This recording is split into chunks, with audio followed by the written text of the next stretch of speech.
Stay tuned for Wine Crush, Northwest Wine Stories Uncorked.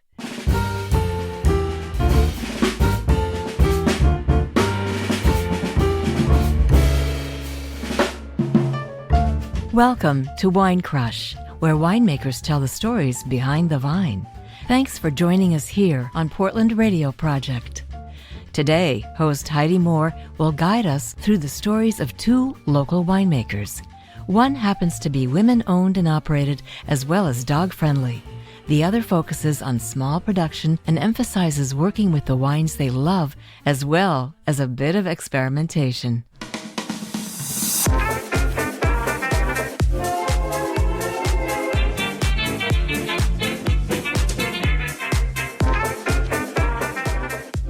So today we have Mary Olson and Liz Clark from Airlie Winery in the studio. So happy you guys both joined us. It was a little bit of a trek. It was. Thanks for having us. Yeah. Probably more of a trek for Mary than it was for you since you just hitched a ride. But, right. It's all good.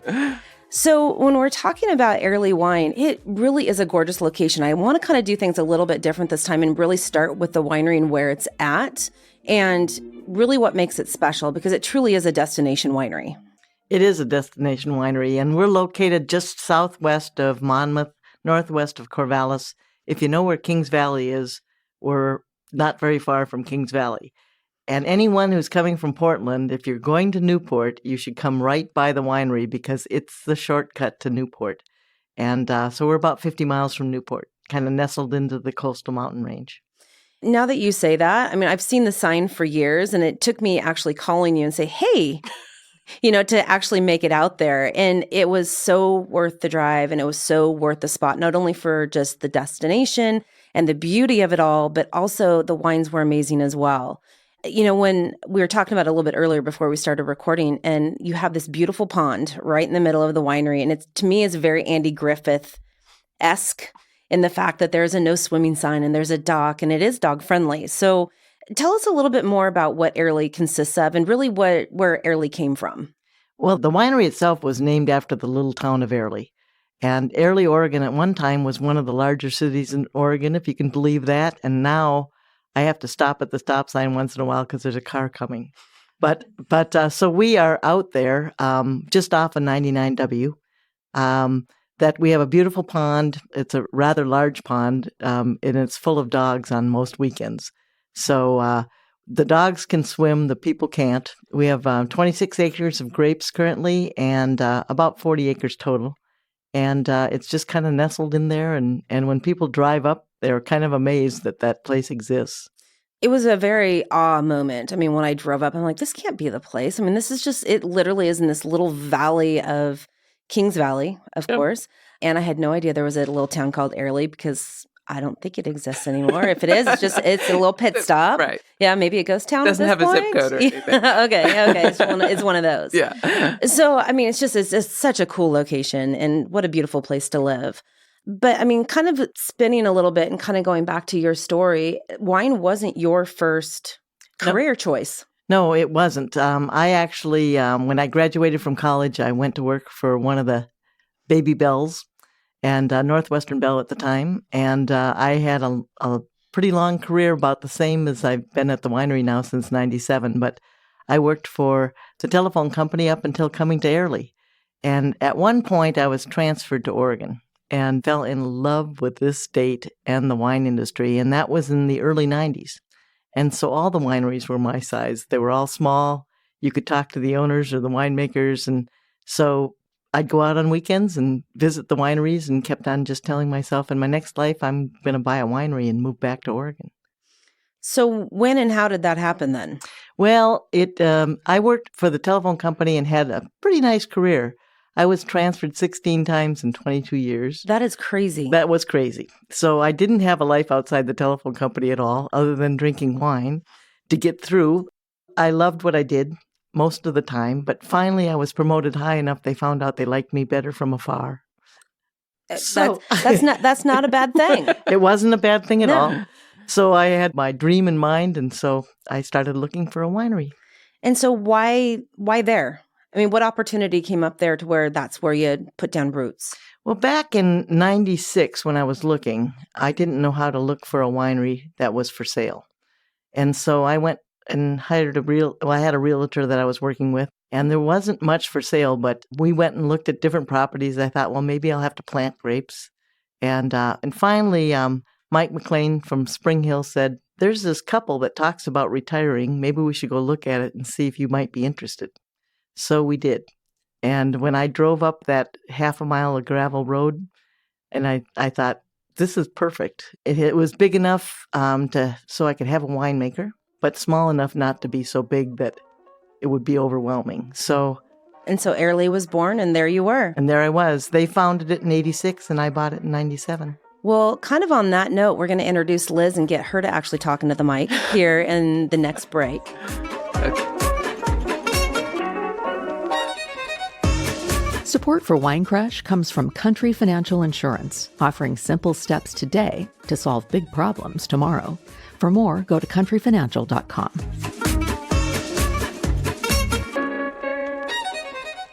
We left off talking about how you got to Airlie, and we've hinted the fact that Liz is going to start talking too, and she has become your winemaker in the last, I was going to say a couple of years, but it's been a while since you've been the winemaker at Airlie. So why don't we kind of start there and kind of how you came into the picture and how this whole team has become what it is now? Yeah, so I came to Airlie in 2005. I had actually came to Oregon in 2000 and got interested in wine sort of through catering and similar to kind of what happened with Mary, was catering for wineries and met winemakers and met people in the industry and was just drawn to the industry. I didn't know much about wine. And so I approached a winemaker I liked and then said, I don't know anything. Will you give me a job? And he said, sure. So I spent 5 years with Myron Redford at Amity Vineyards. And in 2005, the position at Airlie opened up and basically Myron kicked me out the door and said, I think you can do it. And so, unfortunately, Mary agreed. So she hired me on in spring of 2005. That's actually pretty awesome because, I mean, a lot of bosses don't want to give up good employees. And so the fact that he kicked you out to find a new opportunity is really, I mean, gives accolades to him. Yeah. And how lucky have you been to have such a great teammate in this whole wine thing? Unbelievably lucky. I feel the same. because what I know about making wine, but I was glad that I called up Myron and asked him if he had to hire a winemaker, who would he hire?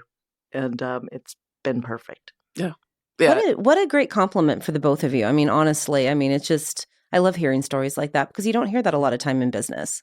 No, I feel very fortunate that, Mary runs the business and runs the tasting room and keeps the winery on track. And I just have to make the wines. So that's what I enjoy doing. So it works out really well for me. And it was really fun when I was up there because originally I sat down with Mary. We talked about the dogs because it is a dog-friendly winery, which is super unique in the wine industry and the fact that you welcome them all as long as they're behaved, I'm sure.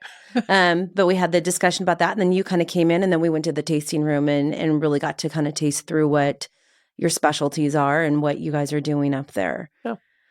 So let's kind of shift and kind of pivot a little bit and let's talk about the wine because you do have a different spin and take on what you're doing up there. So one of the things I really enjoy about Airlie is actually that we're so white focused. So about 2/3 of our production is white wine and across 7 different varietals. So and often they're made in different styles. So you really, if you come to the tasting room, you really have an opportunity to taste across all these different wines and different styles and maybe just find some wine you didn't know about that you, I especially love people that say they don't drink white wine. If I can get them to start tasting, they might actually find one that they like. So. Well, I think when I was in there, I mean, you had a lot on the flight at that point in time. I mean, we always do. Usually, you see 3 or 4, maybe 5, but there was like 15 or something like that. It was a crazy number. And your question was, so what do you want to drink? And I'm like, I don't know, you pick. I mean, it's just, and we did taste it. So I love aromatic white wines. And and it is it's not something that you see all the time. So why whites? This is sort of how, it was set by the time I got there that that's what was planted. I've worked with them for this many years. I think it's actually really perfect because we are a cooler site and it really helps maintain the acidity in the white wine grapes. And so I think it makes for more acid-driven, prettier white wines. So it works out that it's a really good fit for the site as well. And then we do have Pinot Noir, of course, and we have Marchal Foch, which is another red grape. So again, you sort of have an opportunity to come taste something a little bit different if you're not a huge Pinot fan.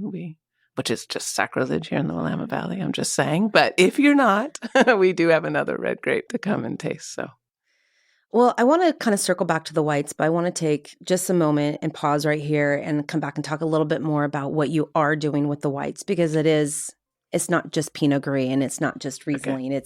You've got a lot of different things going on up there. So pause right there. We'll be right back.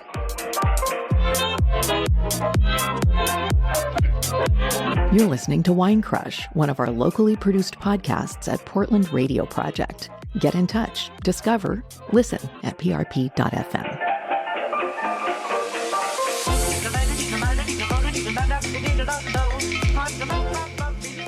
We left off talking about whites because we kind of glazed over it, like just kind of, skimmed the surface. And I want to dive deeper because of all of those 15 wines that were sitting on that bar when I tasted with you, I think 13 of them probably were whites of different blends, varietals, and whatever. So I want you to kind of go more into that because you aren't just doing Pinot Gris. You're doing a lot of things, including this beautiful rosé that we just poured that everybody is enjoying currently. Yes. So the rosé is of Pinot Noir.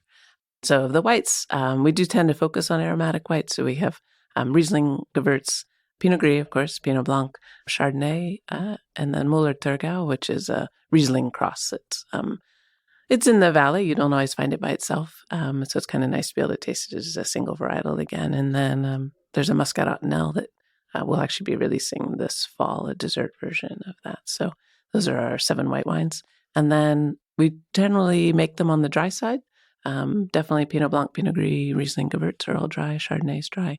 And then there's also a medium dry Riesling as well. And then we start playing with it after that as far as blends and other things and force carbonated sparkling wines. And ooh, you said the magic word. So there was no sparkling wine when I was there. Okay, well, so there's 2 right you're now. Holding out. You just have to come visit more often. Okay, I'll put it on the schedule. It's never enough. It's never enough. And I mean, it's just, there's just so much wine and trying to circle back to everybody because everybody that's on here, I'm like, I need to come back. You didn't tell me you had that. Yeah. So it'll definitely be a destination because we've been trying to get a girl trip out there for a couple months. And so it'll happen. Okay. And I hope you still have some sparkling out there when I get back out there. We'll still have something. Yeah. We'll have something. Okay. Sure. Okay. It's a deal. Yeah. So when we're talking about like all your white wines, all your red wines, your pink, everything that you're going, and you're doing, when we're talking favorites, which is, like choosing your favorite child, and it all is day to day. I know that. So I'm going to start with Mary because she looked at me a little bit cross-eyed when I said that. So what's your favorite? Customers ask me that all the time. And I always steer them around to all my children. However, that I'm particularly fond of the Pinot Blanc. Elizabeth talked me into grafting over some plants probably 5, 6, 7 years ago now. Yeah, 12. To some Pinot Blanc. And because she made it at Amity and really liked the wine. And I'm really glad she talked me into that in the vineyard because I love the Pinot Blanc. It just is a great seafood wine, and I like seafood. And so my absolute favorite, if somebody said you could only drink one thing for the rest of your life, I'd always be in pursuit of the perfect Pinot Noir. But I love having the variety that we have because there's no ding-dong calories on my body. It's all good food and wine. I like that. We need like, like coin that. You can have your own meme about ding-dongs and wine and food. We'll work on that. All right. Okay, Liz, your turn. So Pinot Noir is... I think actually for us at the house, at home with my husband, we really actually drink a pretty broad variety of wines because it really is driven by what we're eating. So it actually is our first question as to what's for dinner. And it's like, okay, what are we going to drink? And periodically we start with, what do we want to drink? It's like, okay, then what are we going to cook if that's what we want to drink? Mm-hmm. But again, we tend towards Pinot Blanc for sure. And then dry Rieslings usually. And then I love sparkling, so I'm always pushing that we drink something bubbly with dinner. I'm a big fan of sparkling wine with food. I think it's actually a really nice pairing most of the time. And then Pinot Noir, and then to get out of the country, we generally drink Chianti. So nice. That's a good round answer for the both of you. Yeah. So I want to make sure that people know exactly where to find you, both on social media and in person. Mm-hmm. So take it away. Airlie Winery, and our social media is Airlie Winery. And so Instagram, Facebook, Airlie Winery, and that's our website is airliewinery.com. So you can find us and bring your pooch. We Pack just a picnic. pack a picnic because I don't think of my winery as a place to just go in and out. It's a place to sip and stay. So people come and spend the afternoon. I love that. And what a great note to end on. Thank you, ladies, so much for making the trek from the mountains and sharing the wine, both physically and, through the podcast with what you guys are doing. So I will be back. Great. We'd love to have you. Thank you.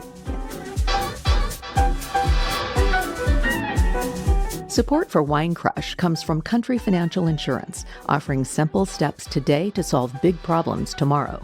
For more, go to countryfinancial.com.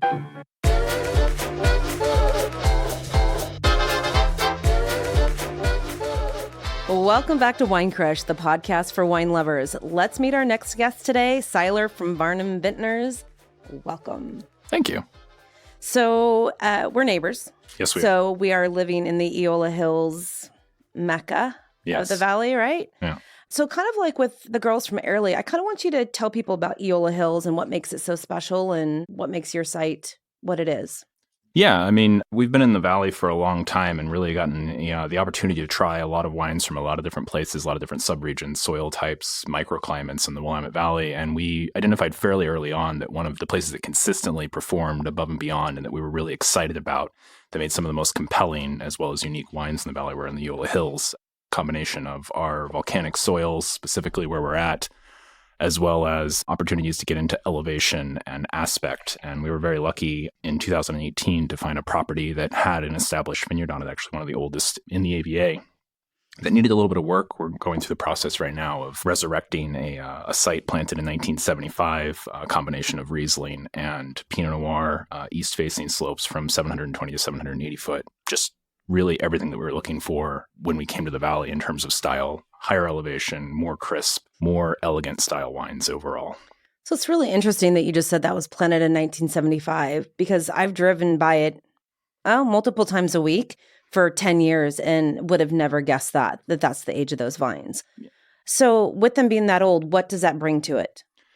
It's an interesting thing. I mean, people talk a lot about old vine. It's something that's definitely arguably over-branded in the industry. I find personally that vines with a little bit more age, as well as I'm sure that many other experts in the industry would agree, that vines with a little bit more age have a little bit more complexity. They have a little bit more purity and expression to a certain extent.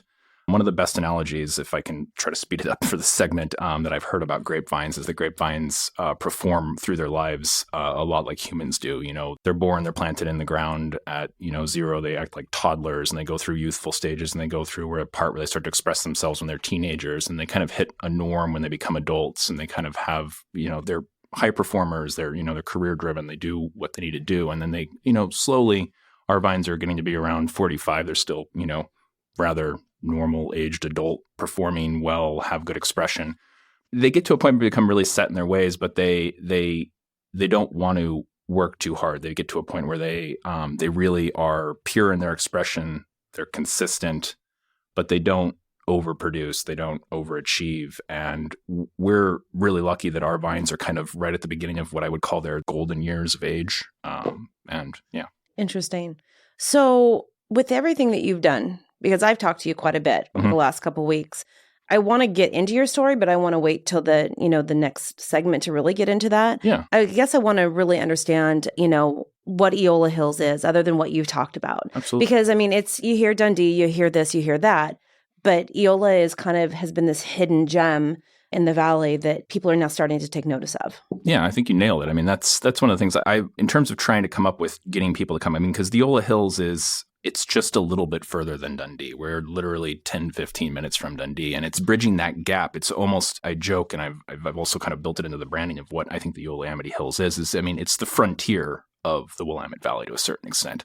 I mean, people are coming down, they're traveling into wine country, they're moving through wine country, they're learning about the history, and they make it to Chehalem, they make it to Ribbon Ridge, they make it maybe out into Carlton and the Yamhill Carlton area, but mostly they're coming through. I mean, the highest density of traffic is through the Dundee Hills, and we're just 10 minutes further. It's astonishing that little bit of distance. And I find that, again, with the soil types being similar to Dundee, the a lot of the really established producers, I would, fairly strongly say that some of the best wines, if not the best wines in the valley, are being grown in the Eola Hills. And definitely, I don't think anybody would make an argument with some of the best vineyards, if not the best vineyards in the valley, are in the Eola Hills. It's really incredibly interesting. Well, I love the fact that we've kind of nailed that down, because I don't know if we've really had that full conversation about that. So I want to stop right here, and we're going to come back and we're going to talk about how you got into the wine industry and why. Cool. Hey, thanks for listening. Why not head over to iTunes and write us a review? We'd love to hear from you, and it helps others find out about our show. For new episodes of Wine Crush and to discover other PRP podcasts, check out the PRP Podcast Co-op at prp.fm.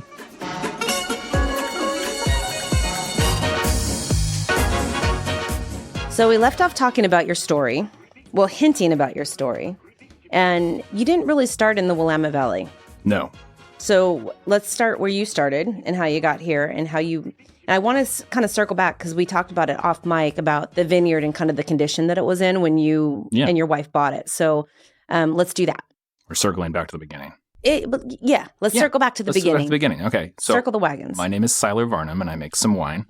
My wife and I are both born in Arizona, and we went to the same school but didn't know each other until afterwards and met each other. I was teaching wine classes in Tucson, Arizona, and she was interested in maybe changing careers or pursuing other options. She's an educator. She teaches high school chemistry, science, so on and so forth. And meeting a teacher while teaching is an interesting thing. She had lots of feedback to give me on how good I was as a teacher. But we both had an interest in wine, a passion for it.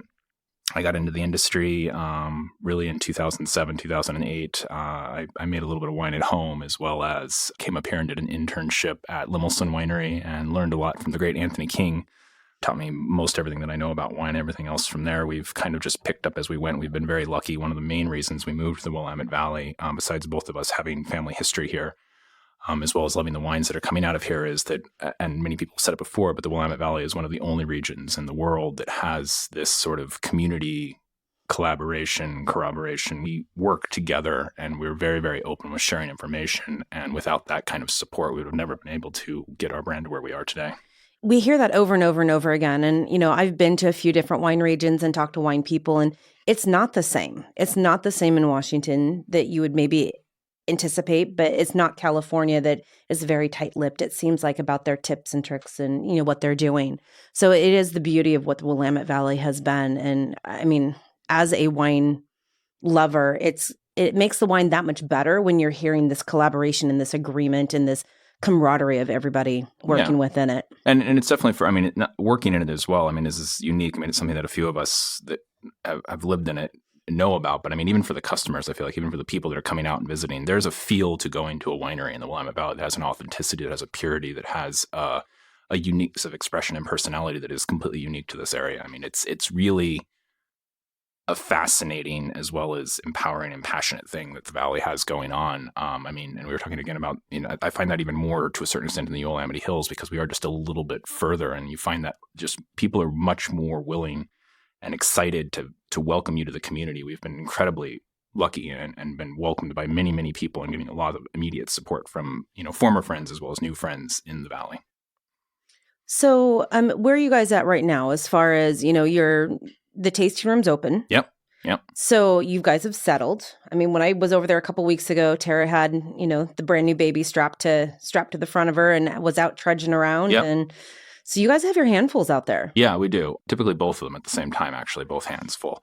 But yeah, no, we've got, especially right now, we've got my daughters are in town. So we are seasonally parents of 4. We've got a newborn, we've got a 3-year-old, and we now have my 5 and 8-year-old with us. Which has actually been helpful, because the 5 and the 8-year-old have been really, really helpful with taking care of the little one. And they helped me build a road the other day. But yeah, no, it's been a lot of work. We've been resurrecting this vineyard, working on getting it back into production. Again, planted in 75, but hasn't really been taken care of in 10 years. So we've been working on that. Getting the tasting room open has been a huge thing for us. It was really part of a 5-year goal for us to have our own space and get open. And it's really, really great to share our wines more and more with people. That's really what got us into the industry, is wanting, our passion for wine, as well as being able to share those wines ourselves, wines that we make, wines that we're passionate about, with people directly. And that is a great place to stop because we're going to talk about wine in just a second. And don't say another word because we're going to come back and talk about all your goodies that you brought us. All right. I'm thirsty. Support for Wine Crush comes from Country Financial Insurance, offering simple steps today to solve big problems tomorrow. For more, go to countryfinancial.com.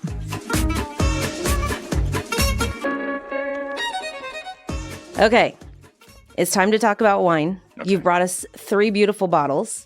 The one is my favorite because of the way it's packaged. And so let's talk about what you're doing. Yeah. So You got all kinds of cool stuff. we do a little bit of everything, but definitely our main passion and our focus, the impetus for why we moved here, what we are most passionate about is Riesling, Pinot, and Sparkling, which is to say that 3 wines is hard to focus on. That's what we're built around. We're built around Riesling, Sparkling, and Pinot. So that's what I brought today. It's part of everything that we do. All of our flights will always have at least one of those wines on them. What I brought today is Porch Pink, which is our 12-ounce beer bottle twist-off sparkling rosé. It's also our Brut rosé. It's the same juice. Our Riesling, which is really, we were talking about the desert island thing before. Riesling is 100% my go-to wine. It's the most versatile. It's the most expressive of sight. This is our flagship Riesling that I brought with us, our old vine. And then Pinot from our favorite clone, which is Pommard. We do a little bit of whole cluster. That's really, we like those more structured, more sort of savory qualities that we're getting out of that. And that's what we're shooting for with Pinot. So the Porch Pink, because I love everything about that packaging, because I love things that are quirky and unique. I took home a 6-pack. Yeah. So that it is packaged in like beer bottles with a beer bottle type looking label with the twist top. And you can pack them away in a 6-pack. And it's fantastic because it's a half a bottle of wine, correct? Yeah, exactly. Yeah, no, I tell people all the time, Varnum Vintners, our punchline is made to drink, don't overthink. We're very, very passionate about the vineyard sourcing, the farming, the wines, how we're making them. We have a lot of very, very high standards for what we're doing, but we're trying to be very casual about the way that we present our wines, the way that we share our wines, the way that we express them to other people. And that's, really stemmed around the basis of the fact that at the end of the day, wine is a beverage and you're supposed to drink it. And you can spend a lot of time, you can waste a lot of time trying to, overthink things. And that's exactly where our packaging is. It's made to drink and overthink. And this Porch Pink is that. We were searching for an ability to make an approachable, sparkling pink wine that everybody could get a hold of. And we were having a hard time with the packaging. It's just expensive, the little bottles. And we were able to find, a beer bottle, which is a standard thing that's available. The beer industry has been supporting these for years, are very readily available and very inexpensive. And we're able to pass that on. We want to make a product that it's not pretentious on packaging. It's something that is affordable. Well, your other one that you have sparkling is a Mueller. Yeah, it's true. It's a sparkling Mueller, and it's a Mueller High Life. It looks a little Millery. Yeah. Yes. It's Mueller Genuine Craft. It is the beer of champagnes. We talked about Mueller earlier. It's a really, really great grape that is being forgotten about in the valley. It's interesting to think of these ancestral varietals that have been planted here that are the heritage and culture, the founding history of the Willamette Valley, and they're being torn out because of the Pinot craze, of the Chardonnay craze, of the whatever the next craze is. People are forgetting about these great grapes that are planted here that have really tremendous potential to make delicious wines.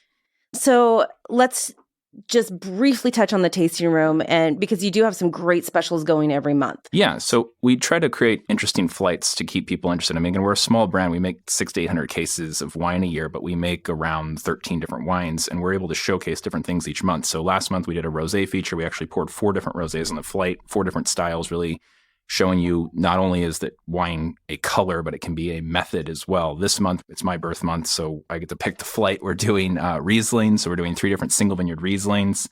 In the next coming months, we'll be doing a sparkling flight. So we're always trying to change it up and keep it interesting for people, as well as add a little bit of education in if people are interested in that. Well, thank you for joining us. I am so glad that I swung in and we got to enjoy wines and everything else. And I'll see you probably next week, actually. Yeah, stumble down the hill. Yes. I can walk home from your house. Perfect. Thank you for joining us for the 11th episode of Wine Crush Season 2. Have a great weekend, and we will see you at the bottom of the glass.